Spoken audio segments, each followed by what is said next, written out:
Fumata bianca allora ieri nell'aula Sollano, Carmelo Settembrino con 14 voti favorevoli, tanti quanti ne occorrevano, è il successore di Aurelio Trupia, che aveva lasciato la poltrona il 18 luglio scorso. Si era dimesso in contrasto con alcuni settori del Consiglio Comunale. Ecco le prime parole del neopresidente. È chiaro che è un'elezione datata e limitata nel tempo, quindi cercheremo tutti assieme, immediatamente, con i capigruppo e altri consiglieri, di individuare quei punti che possano far sì di dare delle risposte immediate alle città. Vediamo se possiamo riprendere, se siamo tutti d'accordo, il PRG. A sostenere Carmelo Settembrino, ex FLI, oggi indipendente, ci hanno pensato il Movimento per l'Autonomia, che lo ha sponsorizzato, il nuovo centrodestra di Alfano, il PD e un paio di consiglieri che non indossano ad oggi alcuna casacca di partito. Diciamo che si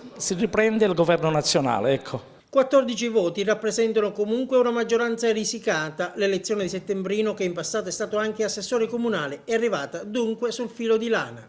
I numeri sono stati risicati, però l'importante che è stata fatta è che il Consiglio Comunale ha da questo momento un presidente. Adesso c'è da mettersi al lavoro e Settembrino si dice pronto e deciso a farlo. Quasi scontata la sua prima interlocuzione istituzionale. La prima cosa che faremo è quello di andare a incontrare il commissario per capire che tipo di intenzione ha, sia sul bilancio sia altri punti importanti. Io nelle mie dichiarazioni ho proprio detto questo, che dato che il tempo è limitato faremo pochissimi punti però importanti.